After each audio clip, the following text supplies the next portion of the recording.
Bonjour et bienvenue, ici Losti, bienvenue sur la chaîne de la luxure et plutôt rebonjour, et oui, comme cité dans ma première vidéo, j'espère que vous l'avez regardé, c'est une grosse annonce sur la chaîne, j'annonce la création d'une chaîne secondaire pour les replays de mes lives Twitch, très rigolo, les gros débats, il y a tout, je sais pas ce qu'il vous faut de plus, ne suivez même que Losti, finalement vous avez tout, pas besoin d'aller voir chez les autres, la qualité est moindre de toute façon, c'est pas intéressant, bref, tous les liens sont dans la description de la vidéo. Et aujourd'hui, dans cette petite vidéo, on va se moquer d'Amazon et on va se moquer de quelque chose que je critique depuis très longtemps, qui sont les fameuses nouvelles règles qui semblent être obligées de mettre, cette espèce de règles d'inclusivité, qui pour moi, c'est de la ségrégation positive, hein, si vous voulez, on appelle ça. Mais moi, tout ce qui est forme de ségrégation, de choix comme ça m'énerve, je ne supporte pas.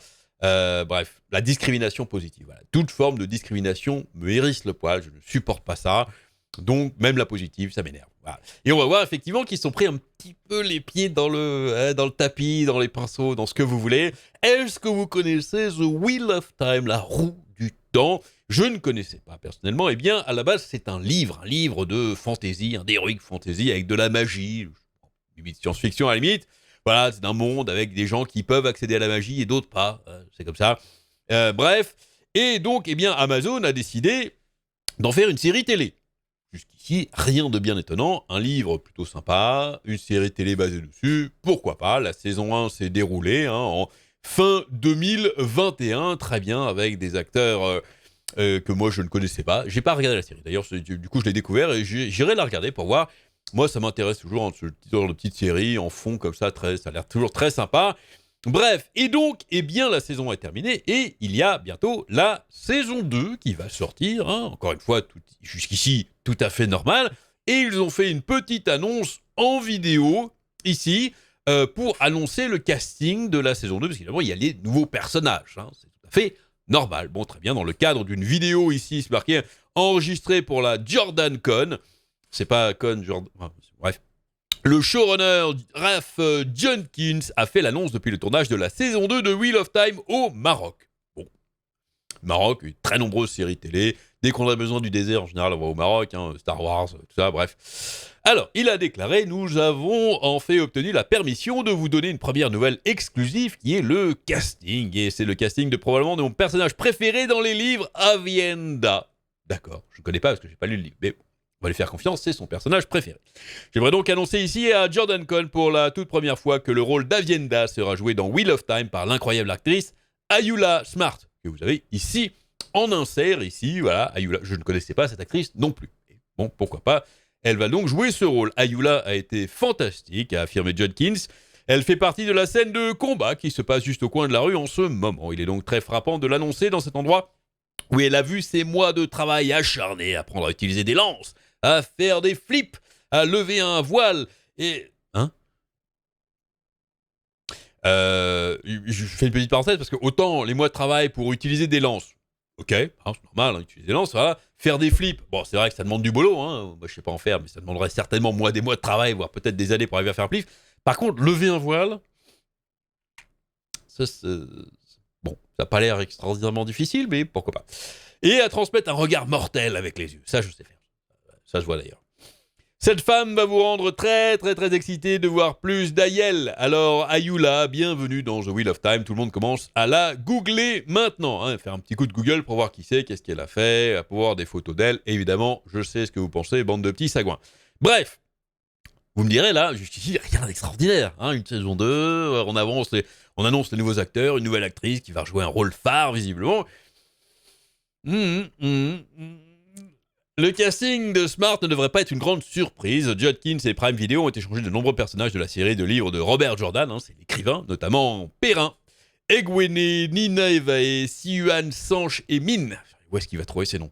En fait, il était plus surprenant qu'ils aient choisi avec précision Sarah Coveney dans le rôle d'Elaine Trakand, alors qu'ils ont annoncé le casting au New York Comic Con en 2021. Mais ce qui rend le casting de Smart comme Avienda intéressant, c'est qu'il viole en fait la politique d'inclusion d'Amazon Studios. Eh oui, pris à leur propre piège en fait.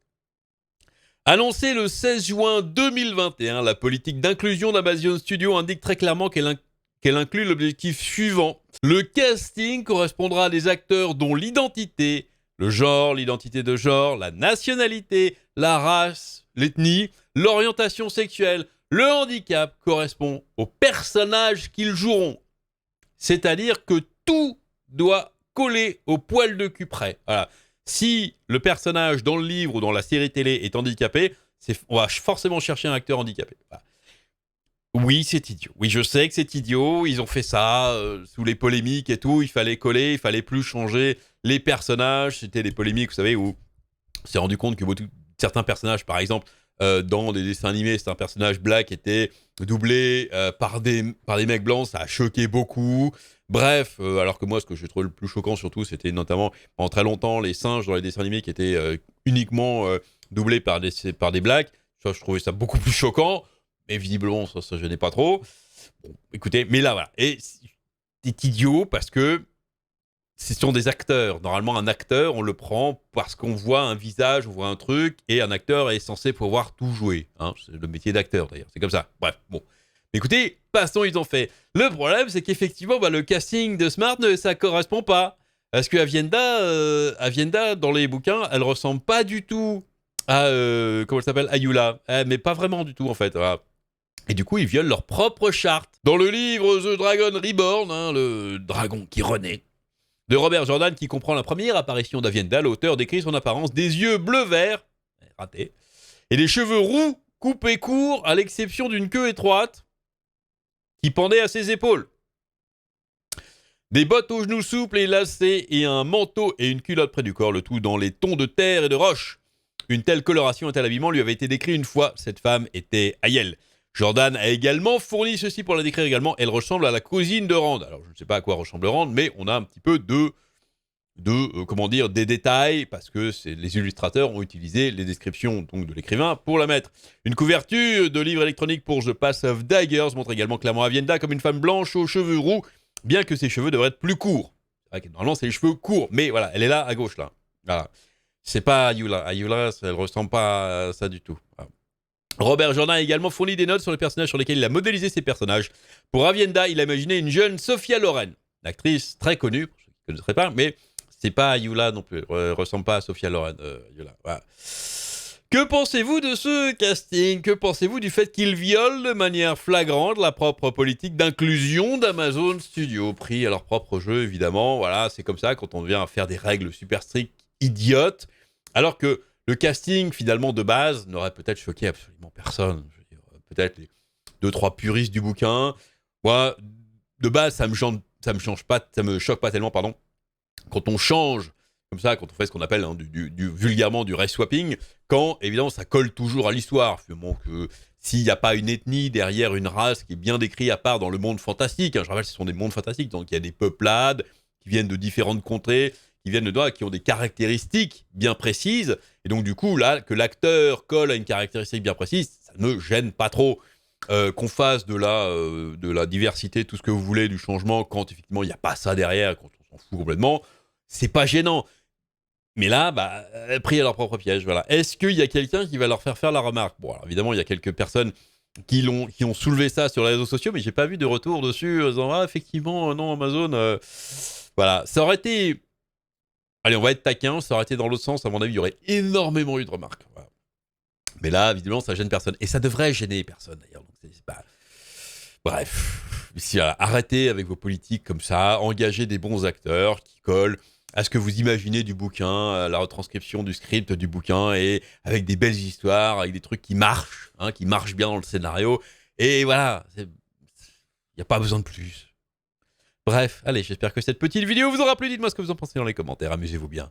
Et à très bientôt.